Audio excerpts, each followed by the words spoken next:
talking tough against terrorism, India's External Affairs Minister Jaishankar urged the world to display zero-tolerance policy at the Shanghai Cooperation Organization or SCO summit in Russia. Underscoring that India has the right to defend its people against terrorism and will exercise it, Jaishankar said that there can be no justification, no looking away, no whitewashing of terrorism. Reiterating India's demand for collective, uncompromising action, he told SCO leaders that combating terrorism must remain a shared priority with no space for tolerance.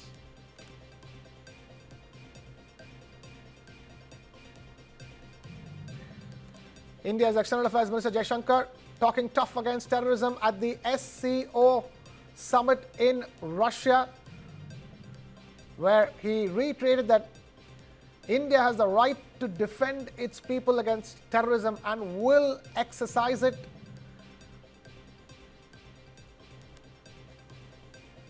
We must never forget that the SCO was founded to combat the three evils of terrorism, separatism, and extremism. These threats have become even more serious in the years that have passed. It is imperative that the world display zero tolerance towards terrorism in all its forms and manifestations. There can be no justification, no looking away, and no whitewashing. As India has demonstrated, we have the right to defend our people against terrorism and will exercise it. In conclusion, India believes that SCO must adapt to the changing global landscape, develop an expanded agenda, and reform its working methods. We will contribute positively and fully to these objectives. I thank you. That was S. Jaishankar, India's External Affairs Minister, speaking at the SCO Leaders Summit in Russia, where he said that there can be no justification, no looking away, and no whitewashing of terrorism in any of its forms. And it was a call to action to all the leaders to combat terrorism, saying that it must remain a shared priority with no space for tolerance. Jaishankar, our External Affairs Minister of India, talking tough on terrorism at the SCO summit in Moscow. It is imperative that the world display zero tolerance towards terrorism in all its forms and manifestations. There can be no justification, no looking away, and no whitewashing. As India has demonstrated, we have the right to defend our people against terrorism and will exercise it. In conclusion, India believes that SCO must adapt to the changing global landscape, develop an expanded agenda, and reform its working methods. We will contribute positively and fully to these objectives. I thank you. That was S. Jaishankar, India's External Affairs Minister, speaking at the SCO Leaders Summit in Russia, where he said that there can be no justification, no looking away, and no whitewashing of terrorism in any of its forms. And it was a call to action to all the leaders to combat terrorism, saying that it must remain a shared priority with no space for tolerance. Jaishankar, our External Affairs Minister of India, talking tough on terrorism at the SCO summit in Moscow.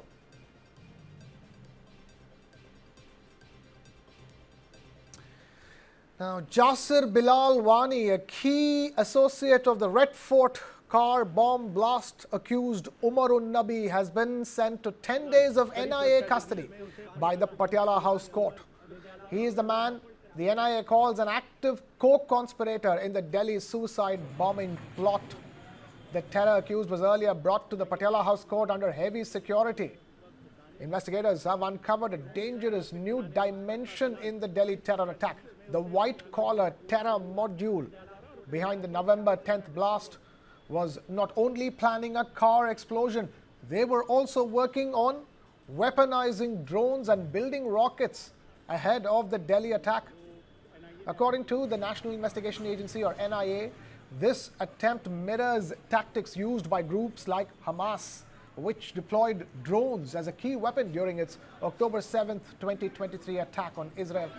The NIA made this discovery after arresting a second conspirator in the case. He, Danish from Srinagar, allegedly provided the technical expertise to modify drones and develop rockets. Danish, a resident of Anantnag district, worked closely with the suicide bomber Umar Nabi and the module's first arrested suspect, Amir Rashid Ali. Sources say that Danish tried to design drones equipped with large capacity batteries, powerful enough to carry heavy explosive payloads. The plan, investigators believe, was to fly a weaponized drone over a crowded area to cause maximum casualties, a method used by Hamas. The NIA says that it's now pursuing multiple leads to map the module's full network, its capabilities, and foreign links. जो कि drone से rocket बनाने में expert था, फिलहाल कड़ी सुरक्षा के बीच में उसे पटियाला हाउस कोर्ट के अंदर ले जाया जा रहा है और पूरा मफल्ड करके चेहरा ढका हुआ।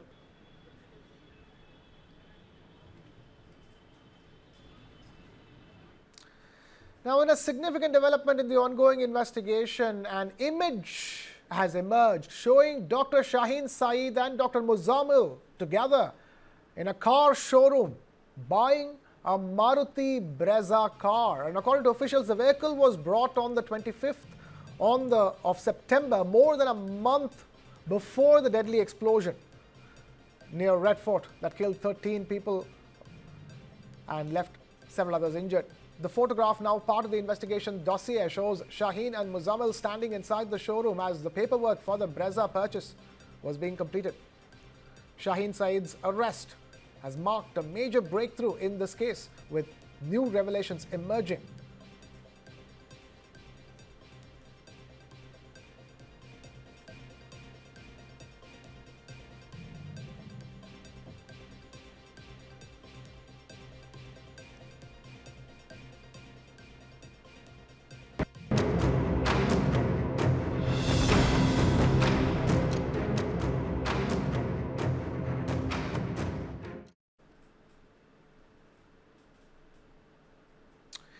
Time now to get you more details, exclusive details emerging in the Delhi terror probe blast. More details on the white-collar terror module as the investigation deepens.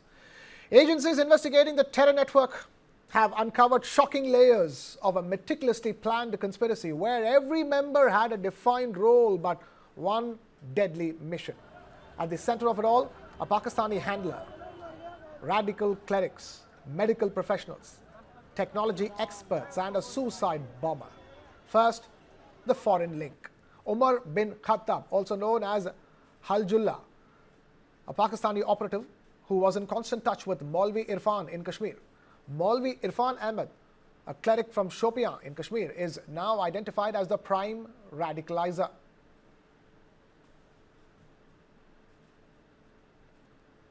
Now, investigators say that Maulvi Irfan Ahmed brought educated youth, especially doctors, into Jaish's fold.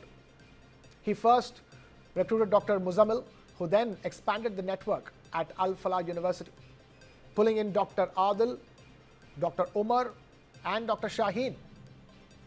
Eventually, Dr. Shaheen even roped in her own brother, Dr. Parvez Ansari, who was doing what? Let's break that down. Dr. Shaheen, a professor from Lucknow, handled fundraising and female recruitment for Jamaatul Muminiyat, Jaish's women's wing. Now, she pumped in 20 lakh rupees into the module and raised even more funds.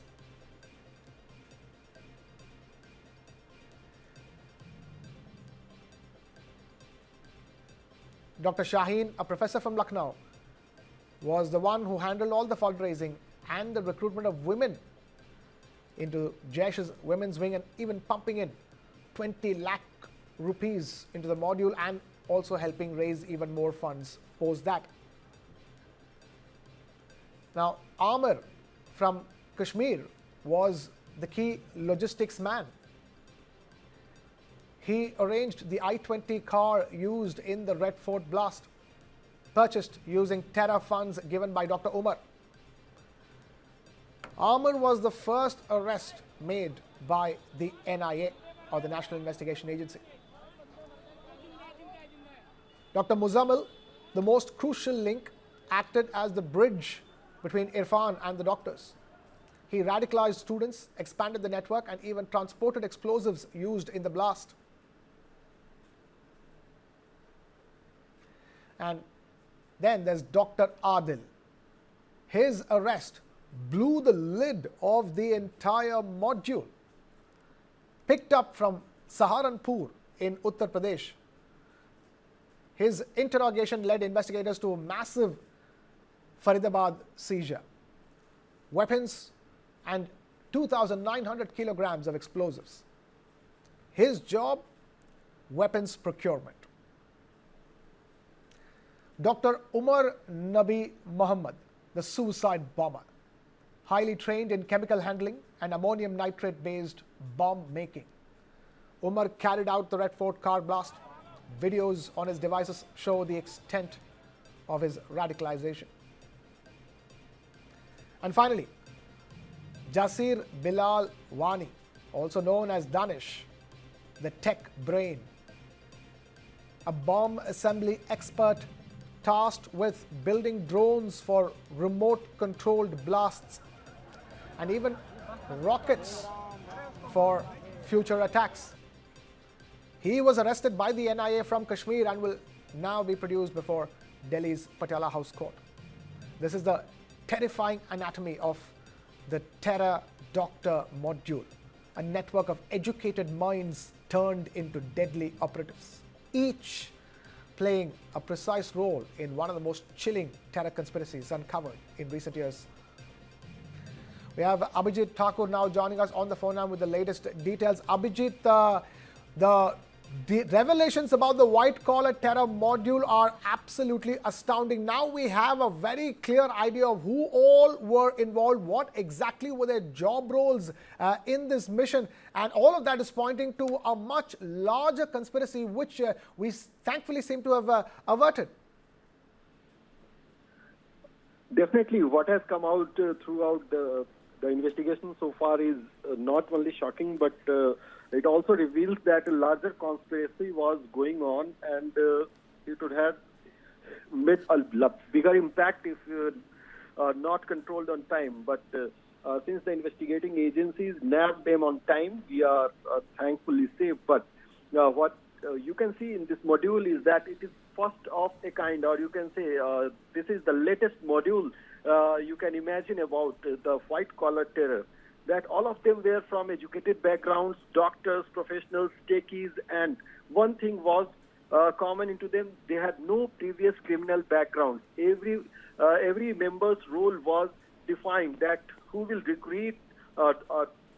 If we talk about the main characters and the only female character which has come so far, Dr. Shaheen, she was tasked to recruit more girls into this organization, and she was the one who was handling the chat box, and she was also the admin of WhatsApp group, and she was the one who started conversation in Wolf hours by sending messages and voice messages.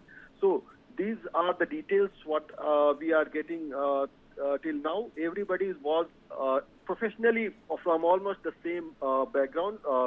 Either they were doctors, techies, a few from other professions as well, but most of them from well-to-do backgrounds. And also what we are getting latest information that all of them were diverting their own earnings towards their mission, that they were so dedicated towards their mission that they were also financing that the mission. Most of the things were self-financed. What they were earning, whatever they were earning, and they were earning well. So they were keeping a low profile in their own lifestyle, but they were spending most of their money for their mission. This is also what we are getting through the investigating agency sources. So this, you can see a uniform pattern in this group, and Right. This pattern not only defined that everybody was responsible for his role only, but they were very cautious about themselves and confident as well that they can't be traced.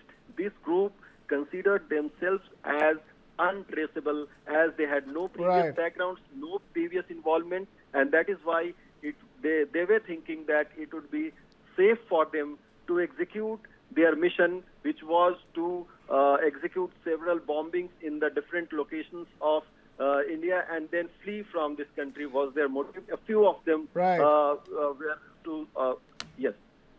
Abhijit Thakur there joining us with the latest on the revelations in the probe into the Delhi Red Fort blasts. Meanwhile, in some disturbing new information, a video of Dr. Umarun Nabi, the doctor turned terrorist, has surfaced revealing deeply radical and extremist views. In the footage, Umar is seen defending and rationalizing the concept of suicide attacks, describing them as misunderstood acts and attempting to portray them as religiously sanctioned. His explanation frames such acts as deliberate, predetermined operations carried out with the intention of dying at a specific place and time. For days now, News 9 has been reporting on Umar's role in influencing and radicalizing doctors and staff members at Al-Falah University. This video strongly aligns with that pattern, offering a window into the ideology he was allegedly spreading among medical professionals. The content of the video also raises serious concerns about the depth of his indoctrination efforts and the networks he may have been connected to. News 9 would like to clarify that we do not vouch for the authenticity of this video at this stage.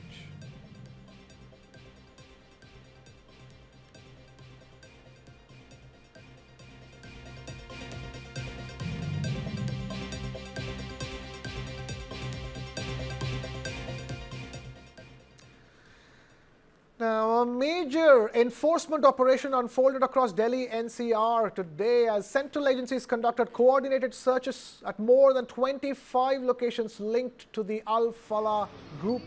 Investigators are focusing on suspected financial irregularities, including shell companies, accommodation entities, and possible money laundering routes. Early findings reveal 9 companies registered at a single address, with officials flagging classic shell company indicators, which are no physical offices, no utility usage, and no EPFO or ESIC filings, despite the scale of operation claimed on paper.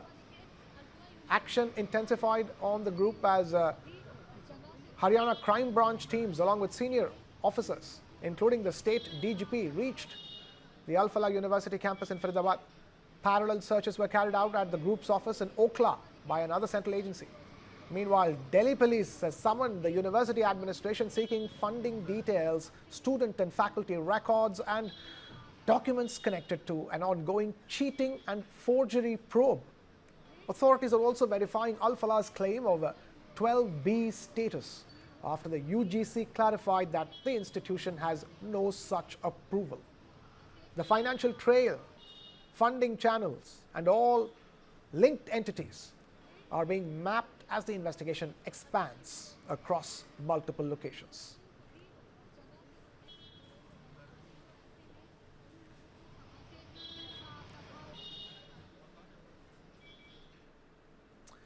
Now, tracking a major breakthrough in India's long-running anti-Naxal operation, top Naxal commander Hidma, one of the most feared and influential leaders of the CPI Maoist, has been killed in an encounter deep inside the forested border zone between Chhattisgarh's Sukma district and Andhra Pradesh's Alluri district.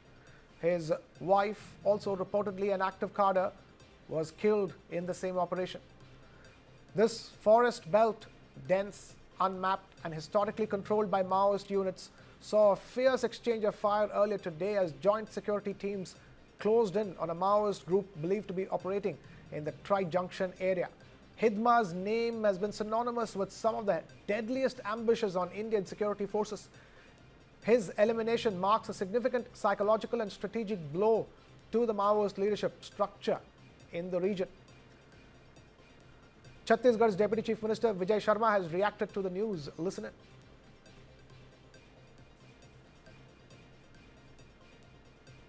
नवंबर को छत्तीसगढ़ एवं आंध्र प्रदेश के सीमावर्ती ESR district में आंध्र प्रदेश सुरक्षा बल एवं महोदय के बीच में मुठभेड़ हुई। मुठभेड़ के उपरांत 6 माओवादियों की डेड बॉडी सुरक्षा बल द्वारा बरामद की गई। उनमें से ऐसा एक नाम है माओवादियों का central committee member Madvi Hidma, जो पूर्व में PLG बटालियन नंबर 1 का कमांडर भी रहा और आतंक का एक चेहरा के रूप में इसका पहचान है। उनका डेड बॉडी भी आज की मुठभेड़ में रिकवर की गई। साथ साथ जो माडवी हिडमा की पत्नी राजे एवं अन्य 4 कैडर्स, कुल 6 माओवादियों का डेड बॉडी और काफ़ी बड़ी संख्या में AK-47 और अन्य आर्म्स एम्युनिशन भी मुठभेड़ स्थल से बरामद की गई। माडवी हिडमा का इस मुठभेड़ में मारा जाना सुरक्षा बलों के लिए काफ़ी एक निर्णायक बढ़त है, न सिर्फ दंडकारण्य स्पेशल जोन कमेटी इलाका, न सिर्फ बस्तर क्षेत्र का, संपूर्ण भारतवर्ष में नक्सल विरोधी अभियान के लिए ये काफ़ी एक निर्णायक बढ़त के रूप में देखा जा रहा है। नक्सल मुक्त भारत, नक्सल मुक्त छत्तीसगढ़, नक्सल मुक्त बस्तर, ये संकल्प है। In last 1 or 2 days, we had a very specific intelligence that few of the top Maoist leaders are entering into Andhra Pradesh and they are planning to revive the movement. So, in that continuation, today morning, one exchange of fire has taken place between Maoist and security forces, in which 6 Maoist dead bodies have been recovered. So far, what identification we could fix is Madhvi Hidma. He is the Central Committee member and 1st Battalion Commandant and one of the most wanted and dreaded Maoist. His body has been recovered. His wife, Raje, her body has been recovered, along with 4 of his gunmen. In that, we have recovered few arms and ammunition, particularly AK-47-2, pistol 1, revolver 1, single-bore weapon 1, and other materials, along with kit bags and all. Now, reports are also coming in of Union Home Minister Amit Shah speaking to top officials after the neutralization of Madhvi Hidma. Today's encounter signals a tightening noose around Maoist ranks and underscores a renewed push by security forces to clear the crucial Andhra-Chhattisgarh border corridor. Hidma was eliminated even before the November 30th deadline set by the forces for his capture. Location क्या है, क्या हो रहा है, उसको छोड़ें। अनेक operation हैं जो प्लान किए गए हैं और वो सर्च ऑपरेशंस किए जा रहे हैं। सबसे बार बार अपील है कि मुख्यधारा में लौटें, आप पुनर्वास करें सरकार की पुनर्वास नीति के आधार पर, और उसके बाद अन्य बीच में भी हम लोगों ने बात करके उसको और डेवलप कर लिया है।